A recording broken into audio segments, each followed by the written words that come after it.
हाँ, तो पहला वाला जो श्लोक है उसका पाठांतर हम पढ़ेंगे। अर्जुन म्हणाला, हे कृष्ण, सर्वप्रथम तुम्ही मला कर्माचा त्याग करण्यास सांगता आणि पुन्हा तुम्ही भक्तिपूर्वक कर्माची प्रशंसा करता. आता या दोघांपैकी कोणते अधिक लाभप्रद आहे ते कृपया मला निश्चितपणे सांगा बघा. आगे काय आहे? श्री भगवान म्हणाले, कर्माचा संन्यास आणि भक्तिभावित कर्म दोन्हीही या दोनोंपैकी भक्तियुक्त कर्म हे कर्म संन्यासापेक्षाही उत्तम आहे. तो अभी यहाँ पे जो ये प्रश्न पूछा है अर्जुन ने, ये प्रश्न थोड़ा सा पहले जो अर्जुन ने प्रश्न पूछा था उससे सिमिलर ही है. अगर आप देखेंगे अभी ये 5वां अध्याय है. 5वां अध्याय अगर हम चौथे या फिर तीसरे अध्याय में जाएंगे तो क्या अध्याय की शुरुआत में तो जो है इसके बारे में बोलते हैं. जब भगवान बोलते हैं कि मैंने ये विवस्वान को बोला था, तब अर्जुन बोलते हैं कि आपने ये सूर्यदेव विवस्वान को कैसे बताया. तो हम तो साथ में ही हमारा हम एक ही वयस के हैं और आप सूर्यदेव को कैसे बता सकते. सूर्यदेव तो बहुत पुराने हैं. तो ये प्रश्न पूछा था. पर इसके पहले का जो प्रश्न है वो ऐसा था, वो भी सिमिलर ही था. तो वो बुद्धियोग के बारे में जब भगवान बताते हैं तो उसमें बताया था कि आप बुद्धियोग के बारे में बता रहे हो और यहाँ पे आप मुझे कर्म में क्यों फिर डाल रहे हो. अर्जुन मुझे जायसी चित कर्म नस्ते मत्ता बुद्धिर जनार्दन तत्किम कर्मणि घोरे माम नियोजयसि केशव. तो घोर कर्म में मुझे क्यों आप डाल रहे हैं.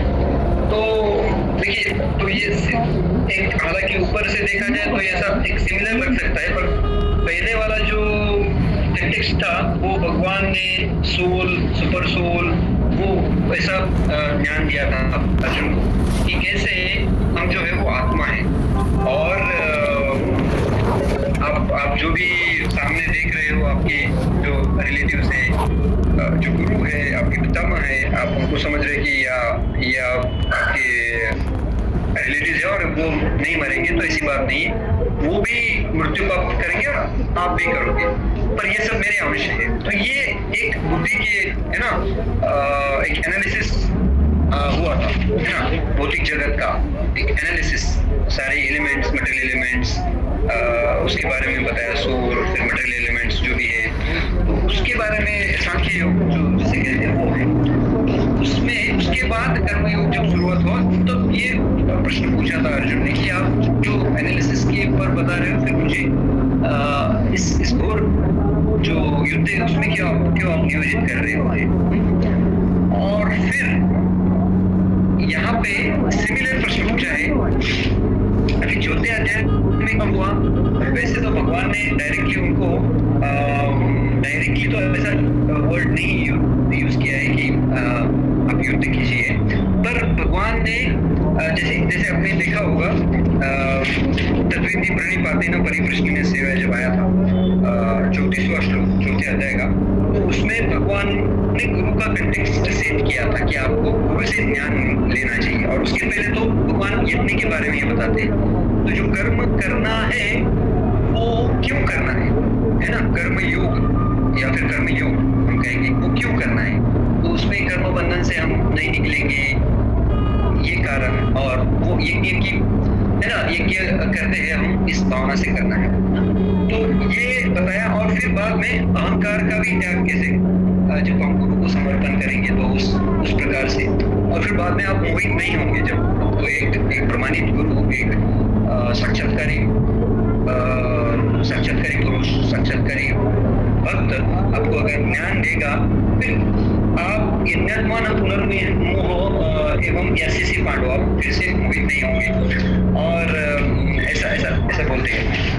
और फिर बाद में वो अपिचेदसि पापेभ्यः सर्वेभ्यः, वो बोलते हैं कि अब कोई कितना भी पापी क्यों ना हो, पर अगर ज्ञान उसको मिल गया तो फिर वो बच जाएगा. तो अभी ये जो ज्ञान हो गया तो अर्जुन को लगा कि अभी मुझे ज्ञान योग्य होना है. फिर लास्ट श्लोक में जैसे भगवान बताए, तस्मात् अज्ञान संभूतम, तस्मात् अज्ञान संभूतम, अज्ञान से जो उत्पन्न हुआ है हृदयस्थम आपके हृदय में, उसको असीना मतलब शस्त्र से आप, शस्त्र असीना मतलब तलवार, उससे आप जितवा उसे काटिए, है ना। एनम संशय, जो आपके हृदय में संशय है उसको काटिए। योगम अतिष्ठ, तो योग में आप उत्तिष्ठ, योग में खड़े हुए, तो ऐसा बोल रहे हैं। तो अभी इनडायरेक्टली तो वो बोल रहे हैं कि आप युद्ध कीजिए, पर डायरेक्टली उन्होंने नहीं बोला है। अभी तक योग में ही चल रहा है, कर्म योग ही चल रहा है भगवान का। पर अर्जुन को थोड़ा सा सेंस लग रहा है कि भाई आप मुझे फिर भी आप अभी तो अपने ज्ञान के बारे में बताया, इतना कुछ यज्ञ के बारे में बताया, ज्ञान का महत्व बताया, तो फिर आप मुझे फिर से बताइए कि कर्म संन्यास और कर्म योग उसमें से अच्छा कौन है? संन्यासम कर्मणा कृष्ण, तो संन्यासम कर्मणा मतलब कर्म का त्याग करना या पुनर्योग जैसे या फिर कर्म योग करना, है ना। तो इस दोनों में से ये श्रेयस क्या है? ये दोनों में से कोई सुनिश्चित हो, ये निश्चित कीजिए आप, ऐसा बोल रहे हैं। तो आपने अभी मैं कंफ्यूज हो रहा हूँ ऐसा बोल। तो अर्जुन का एक जो लेवल है वो बहुत अलग लेवल है, बहुत बड़ा लेवल है। हम लोगों को तो भगवत गीता मतलब 100 बार पढ़ने के बाद थोड़ा थोड़ा समझ में आता है, तो मुझे भी समझना है, और ऐसा लगता है मुझे डीपली समझना चाहिए कोर्सेज करके, तो है ना। तो इस तरह से अर्जुन जो है वो डीप जा रहे, तो एक प्रकार से भगवान को उनके प्रश्न समझ में आ रहे। वो ऐसा नहीं करेंगे यार क्या आप भी अपना सेम सवाल पूछ रहे हो, ऐसा नहीं, वो उनको पता है, वो उस हिसाब से वो लेवल पे, और उनको कंटेक्स्ट पता है कि अभी ज्ञान के बारे में बताया, तो वो अभी उनको थोड़ा सा और ऊपर क्या बताएंगे। तो यहाँ पे भगवान अर्जुन पूछ रहे हैं कि अभी कर्म का संन्यास लूं।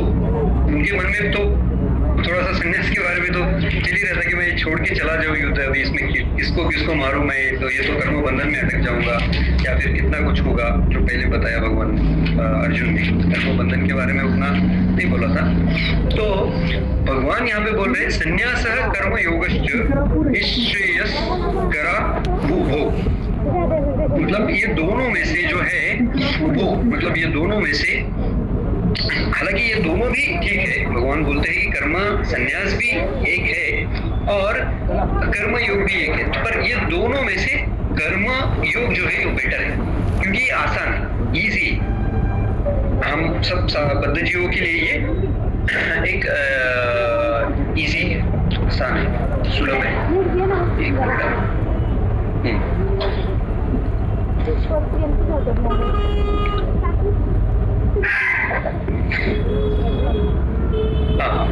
तो श्री गोपाल जो बताते हैं परपोर्ट में, तो वो बताते हैं कि जो सकाम कर्म है, अभी इस पूरे 5th चैप्टर में भगवान जो है वो कॉन्शियसनेस बताएंगे कि हम किस कॉन्शियसनेस, किस भावना से हमको कर्म योग करना है। पहले बताया कि क्यों करना चाहिए, क्योंकि हम बंधन में अटकेंगे नहीं, है ना। कर्म बंधन में क्यों कैसे अटकते हैं, तो इसमें फिर यहाँ पे जो है पूरा थोड़ा सा और डीप जाएंगे। भगवान खुद के बारे में भी थोड़ा सा पहले 4th चैप्टर में भी थोड़ा आता है, बताते हैं के बारे में कि कैसे वो स्वयं सनातन है, उनको सभी जन्म का स्मृति है, पर हम लोगों को जन्म की स्मृति नहीं है। तो ऐसा हम यहाँ पे अभी ये तात्पर्य में ऐसा कहते हैं, ये जो है ये श्रीमद् भागवतम का 5.4 से 6 तक का ये श्लोक है। तो ये बताते हैं कि पूर्ण प्रमत्तः कुरुते विक्रम, जो सर्वसाधारण जो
कब तक? यावन्य जिज्ञासा आत्मतत्व, जब तक हम जो है जिज्ञासा नहीं करेंगे आत्मतत्व के बारे में, यावत क्रिया तावत इदम मनोवे, हम तो क्रिया मतलब क्रिया ही तो नहीं रह सकते, हमेशा हमें कुछ ना कुछ तो क्रिया करनी ही है। तो हम क्रिया कौन सी करेंगे? मनोवे कर्मात्मकम ये न शरीर बंधम, मन हमको गाइड करेगा। हमारा जो ड्राइवर है अभी वो मन क्या है? वो मन हमारा अशुद्ध मन है, हमारा मन शुद्ध नहीं है, क्योंकि मन की ऐसा कहते हैं ना, तो जो मन की बात सुनता है वो मन की बन जाता है। तो हम मन की बात सुनेंगे तो कर्मात्मकम ये न शरीर बंधम, तो शरीर मतलब यहाँ पे हम कर्म बंधन में फंस जाएंगे। एवं मन कर्म वशम प्रयुक्ते अविद्या आत्मनि जो, तो इसमें क्या है? फिर बात की उपाधि जो है हमारे शरीर के साथ जो भी उपाधि आई है, वो सब उपाधि हम उसे आइडेंटिफाई करेंगे हमारी असलियता और प्रीति में या वही वासुदेव है। तो जब तक हमें वासुदेव के प्रति प्रीति नहीं मिली है ना, प्रीति में या वही वासुदेवी न मुच्यते देह योगे न था, तो ये देह का जो है ये नहीं होगा, लिबरेशन या मुक्ति नहीं होगा जब तक हमें प्रीतिर्न यावन वही वासुदेव। तो यहाँ पे प्रीति जो है थोड़ा सा ये भागवतम का जो है ना थोड़ा सा हायर लेवल का है, थोड़ा सा आगे का है।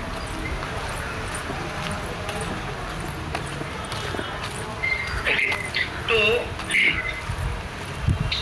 यहाँ पे जो है आपको श्री प्रभुपाद की जो है कुछ मैं प्रैक्टिकल कथाएं बताऊंगा, उससे और कुछ है ना समझेंगे। तो एक बार वृंदावन में मंदिर का कंस्ट्रक्शन चल रहा था, तो प्रभुपाद के भक्त थे, विदेश से आए थे, और उनको वृंदावन की जो एक भावना थी, उनको लगा कि यहाँ पे जो है पूरा हरिनाम लेंगे और एकदम अब्जॉर्ब होंगे हरि कथा में, हरिनाम।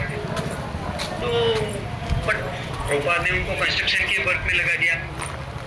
और भक्ति में हमारी प्रगति कैसे होती है? जब हम एक प्रामाणिक गुरु का आश्रय लेंगे और उनकी जो मार्गदर्शन पे चलेंगे, उनकी जो इंस्ट्रक्शन है, आदेश है, उनके ऊपर हम चलेंगे।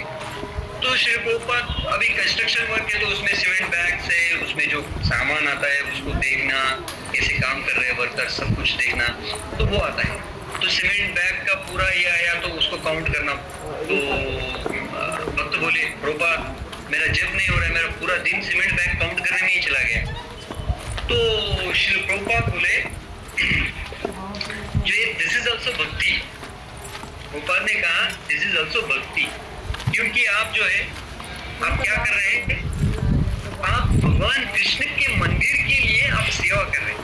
तो हमको क्या लगता है, अगर हम डायरेक्टली भगवान का जो है नाम ले या फिर पूरा सब कुछ त्याग दे और कुछ ध्यान करे, अगर भगवान का डायरेक्टली पूजा करे तो वही भक्ति नहीं, वो भी है भक्ति। जैसे कि कहा यहाँ पे है ना कर्म संन्यास, बट कर्म संन्यास से जो भक्तियुक्त कर्म है वो बेटर है, क्योंकि फालतू वैराग्य जो है वो कुछ भी काम का नहीं है ना। और एक उदाहरण देना चाहूंगा मैं। एक बार प्रभुपाद के पास एक सज्जन आए थे और उन्होंने कहा कि मुझे सारी भगवत गीता कंठस्थ है। तो श्री प्रभुपाद ने कहा ठीक है, आप जाके बर्तन मांजिए, वेसल वॉशिंग कीजिए आप जाके, तो आपको साक्षात्कार आ जाएगा, है ना। तो मेयर नॉलेज जो है कुछ काम का नहीं है, उसमें साक्षात्कार इम्पोर्टेंट है। तो हमारी जो भावना है, हम भगवान के लिए करेंगे तो फिर हमारा मन उसमें जाएगा। जैसे माता जो है बच्चे के लिए क्या क्या करती है, बच्चे को नहलाती है, फिर बच्चे को कपड़े पहनाती है, फिर उसको पाउडर वगैरह सब कुछ लगा, फिर उसको थोड़ा मेकअप करेंगी, उसको अच्छा रेडी करेंगी, तो उससे बच्चे के साथ उसकी अटैचमेंट ये हो गया। और कोई गृहस्थ है वो नौकरी में काम करेगा, फिर कोई फ्लैट लेगा, बिजनेस देखेगा, क्योंकि from starting scratch to everything उसका एक्सपांशन देखो, उसका ऑडिट देखो, सब कुछ उसका पूरा कॉन्शियसनेस अटैचमेंट उसमें जाएगा, है ना। तो हमारा मन जिधर जाता है हमारा अटैचमेंट भी उधर जाता है। तो भगवान की तरफ हमें अगर हमारा मन ले जाना है तो हमें थोड़ा थोड़ा जो है उनके लिए कार्य करना पड़ेगा पहले, तब जाके हमारा मन उनमें लगेगा और फिर तब जाके हमारी शुद्धि होगी। तो डायरेक्टली हम जो है अगर भगवान का नाम, भगवान की लीला, उसके ऊपर जंप, उसमें अटैचमेंट हमें नहीं आएगी। तो ये हमारा ध्येय क्या है, प्रीतिर्न यावन मयि वासुदेव। हमें भगवान के प्रति प्रीति चाहिए, जैसे कि माँ को भगवान बच्चे के प्रति प्रीति है, क्यों है, क्योंकि वो उसकी सेवा कर रही है, उसके प्रति अटैच है हमेशा, सब कुछ उसी के लिए कर रही है। तो उस प्रकार से हमको भी जो हम कार्य कर रहे हैं वो भगवान के लिए करेंगे। और सपोज कोई डोनेशन दे रहा है, जैसे लक्ष्मी जाता है उधर तो उसको उसका पूरा मन जाता है। जैसे मैंने बिजनेस का उदाहरण दिया, क्योंकि उसने पूरा उसका मेहनत डाल दिया, उसने उसका पूरा कॉन्शियसनेस रहेगा मेरा बिजनेस, या नौकर मुझे फंसाएंगे, क्या काम कर रहे हैं, कैसा कर रहे हैं, वो वैसा रहेगा। तो उसी तरह से हमारा जो भावना है वो कृष्ण में आएगा जब हम सोचेंगे कि मैं ये सब कृष्ण के लिए कर रहा हूँ। तो इस तरह से तो श्री प्रभुपाद कहते थे वर्क नाउ समाधि लेटर, पहले आप कार्य करो, पहले आप कार्य करो, फिर बाद में समाधि के बारे में। तो कुछ लोग क्या करते हैं, सन्यास के बारे में सोचते हैं। तो सन्यास, अगर वो सन्यास पूरी तरह से हृदय शुद्ध नहीं हुआ और तो फिर वो फिर से आएंगे लो लेवल पे मतलब बॉडी कॉन्शियसनेस में आएंगे। तो फिर वो फिलैंथ्रोपिक कार्य करेंगे। फिलैंथ्रोपिक कार्य मतलब समाज कार्य करेंगे, है ना। तो सो फिलैंथ्रोपिक समाज कार्य में कोई बात नहीं, but that is not the category और that is not the work to be done by transcendentalist. जो भगवान की भक्ति करना चाहते हैं या फिर जो दिव्य पाथ पे चल रहे हैं, उनका जो, क्योंकि वो सब कुछ जो रास्ता उन्होंने चुना है, जो पाथ चुना है, वो भगवान को ढूंढने के लिए या आत्मशुद्धि के लिए चुना है। तो वो क्या करें, फिर से शरीर बंधन में जा रहे हैं, शरीर बंधन में। तो ये जो है हमारा भक्ति योग जो है वो तो सबसे बड़ा समाज कार्य है, क्योंकि हम लोगों को भगवान से कनेक्ट कराए, लोगों का हृदय शुद्ध कर रहे हैं। और अगर लोगों का हृदय शुद्ध होगा तो फिर वो रूप से सब कुछ अच्छा होगा। पर मैं जो कह रहा हूँ वो जो एक ट्रांसेंडेंटलिस्ट का लेवल बनता है, अगर उसको टेस्ट नहीं है, उसको रिनंसिएशन का जो है उसका स्तर नहीं है वहां तक, तो वो नीचे आएगा। कुछ सन्यासी, कुछ जो सो कॉल्ड वैरागी है, वो गिर जाते हैं। वो फिर क्या करने लगते हैं, वो क्रिकेट खेलते हैं, वो कहते हैं कि आप क्रिकेट खेलो, वो कहते हैं कि आप कुछ है ना और भी नीचे वाली चीजें, पॉलिटिक्स में भी जाएंगे, ऐसी बात है। तो उस प्रकार से तो हमें ये समझना होगा कि फल्गु वगैरह के कुछ काम का नहीं, हालांकि सब कुछ भगवान का है, हमारा कुछ भी नहीं है, छोड़ने के लिए हमारा कुछ भी नहीं है। तो फिर जो भी है वो हमें भगवान की सेवा में लगाना है ना, जो भी है। तो फिर वो जो है work in Krishna consciousness, so that is better. तो कंप्लीट रियलाइजेशन जो है वो क्या है, भगवान के ऊपर डिपेंड होना, तो इसको कंप्लीट रियलाइजेशन कहते हैं।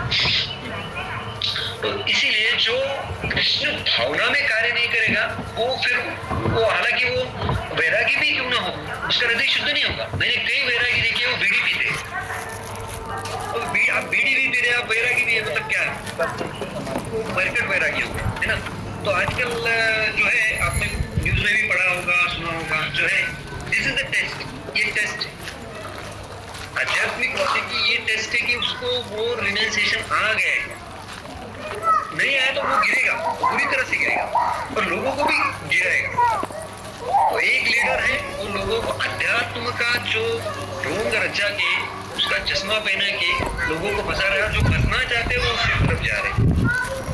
क्यों जा रहे हैं? क्योंकि उनको लगता है कि ये मैं मतलब डायरेक्टली उस स्टेज पे पहुंचूं, डायरेक्टली ऊपर की स्टेज पे जाऊं। नहीं, हमें स्टेप बाय स्टेप प्रगति करनी और हमें समझना है कि विकर्म नहीं करना है। यदि इंद्रिय प्रीति या आपरणोति, ये हमें बात समझने की, इंद्रिय प्रीति अगर किधर बता रहे हैं कोई भी अध्यात्मवादी आपको सिर्फ इंद्रिय प्रीति के बारे में बता रहा है, मतलब वो फंसा रहा है। इंद्रिय प्रीति तो जानवर भी करते हैं, इंद्रिय प्रीति तो सभी कर रहे हैं। अगर आपको कोई साधु का वेश में भी बोल रहे हैं कि मैं कृष्ण हूँ, तुम राधा हो, मैं महादेव हूँ, तुम पार्वती हो, मतलब तो उसको लात मारनी चाहिए, है ना। तो ये बात हमको समझनी चाहिए, ये समझानी भी चाहिए लोगों को कि भाई आप कितना मतलब क्या कर रहे हैं आप, है ना।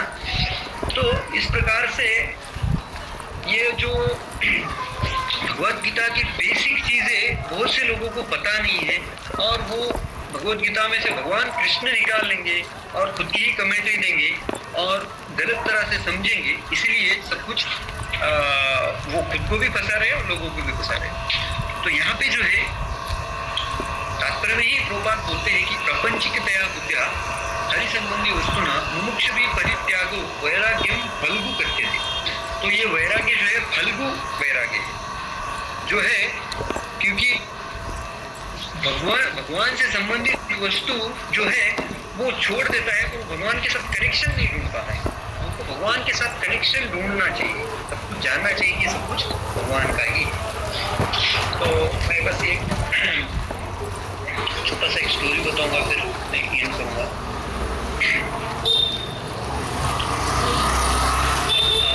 तो जो है एक शायद से मैंने ये स्टोरी आपको बताया था पहले भी। तो हमारा जो सर्वसाधारण जीव है, एक मराठी में कहावत है, आधीच मरकट त्यात मध्य प्याला। पहले से ही बंदर है, आधीच मरकट त्यात मध्य प्याला। उसमें से उसने क्या किया, मध्य प्राशन किया, त्यात विंचवाचा दंश झाला, उसमें उसको भिक्षु डस लिया, है ना। तो ये ऐसा हो गया है कि पहले ही हमारा मन कंट्रोल में नहीं है, मन मलिन हुआ है, मन में पहले से बहुत सारे संस्कार हुए हैं, और उसको शुद्ध करना कितना कठिन है ना। हम आध्यात्मवादी, हम बैठते हैं और डेली भगवत गीता पढ़ते हैं, डेली जप करते हैं, और संत तुकाराम महाराज जैसे संत बोलते हैं रात्रंदिन आमासे युद्धाचा प्रसंग। तो यहाँ पे भी जो भगवान बोल रहे हैं, ये जो पहले बोला ना कि तस्माद अज्ञान संभूतम रक्षतम ज्ञान आसीन, ज्ञान की तलवार से आप जो है चित्वेन संशय, आप ये करो। और यहाँ पे जो है वो उपमात्मक अलंकार, उपमा अलंकार कहते हैं ना, उपमा अलंकार आपने पढ़ा होगा ना व्याकरण में, जो मेटाफोरिकल कहते हैं ना। तो ये उस लेवल पे बता रहे भगवान। हालांकि वो अर्जुन को हिंट हो रहा है कि ये युद्ध के लिए बोल रहे, पर वो भगवान बोल रहे कि आप जो है आपके हृदय के जो शत्रु है उसको अज्ञान रूपी तलवार से आप उसको संशय को उसको काटो, वो बोल रहे हैं। तो हमारा जो युद्ध है वो उधर चल रहा है। तो ये एक पूरा भगवत गीता है ना, तो इस बैटल फील्ड में हुआ है, पर भगवान हमारे इंटरनल जो प्यूरिफिकेशन है, इंटरनल एनिमीज है, उसको भी काटने के लिए हमें प्रेरणा दे रहे हैं। तो इस प्रकार से अधीच मरकट त्यात मध्य प्याला, मतलब क्या हुआ था, एक बार एक बंदर था, उसने उसको दारू की बोतल दिखी, और दारू की बोतल दिखी तो उसने वो दारू पी, उसको लगा कि क्या है, और फिर दारू पीने के बाद उसको जो है वो पूरा नशा चढ़ गया, उसको बहुत नशा चढ़ गया उसको। और फिर बाद में उसको बिच्छू डस लिया, तो फिर तो और जंप करने लगा। तो लोग सोचे इसको क्या हो गया, क्या हो गया, क्या हो गया, तो किसी को कुछ समझ में नहीं आ रहा। तो उसी तरह से हमारा जो कंडीशन ऐसा हो गया, पहले से ही हम कंफ्यूज है, पहले से ही हमें कोई मार्गदर्शन अच्छा जो जुनूनी मार्गदर्शन नहीं है, और उसमें जो है हम कोई तो फिलोसफी, बुरी फिलोसफी पढ़ लेते हैं, उसमें और नशा चढ़ जाता है ना, और उसमें ऑलरेडी हमारा जो इंद्रिय भोग की टेंडेंसी है वो डस लेती है, तो फिर कंडीशन वर्स्ट हो जाती है।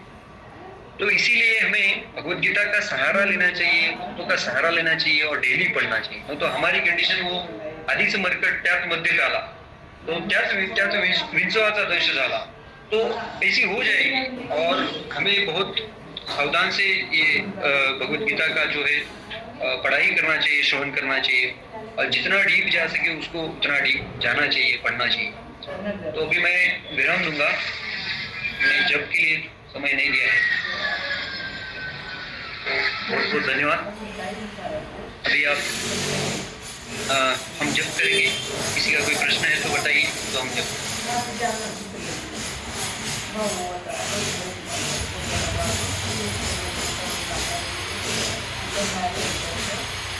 हरे कृष्ण।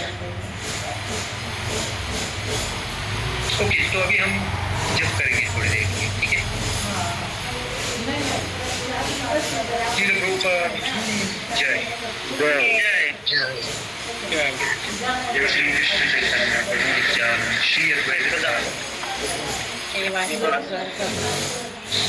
हरे कृष्ण हरे कृष्ण हरे कृष्ण हरे राम राम राम हरे हरे कृष्ण हरे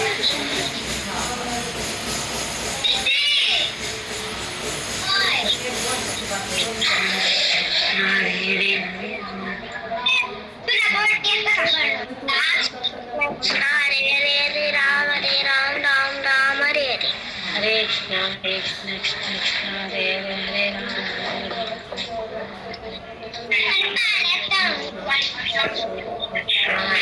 हरे राम राम राम हरे हरे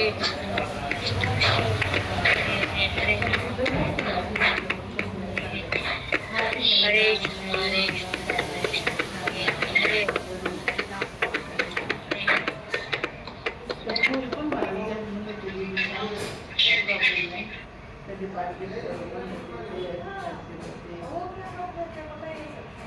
ते दोन एक सकाळची शिफ्टला एक दुपारची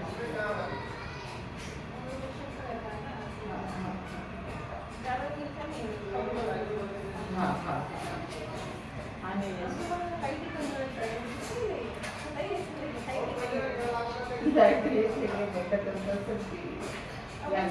पडते ना लोकेशन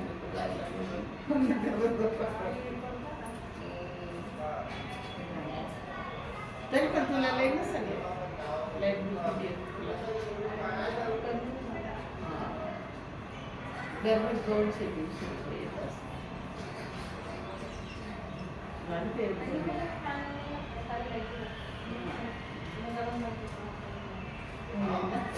थंड पाणी त्याच्यामुळे तुला काय त्याचं मीटर लावलं तर फॅन हेच थोडं येत असायचं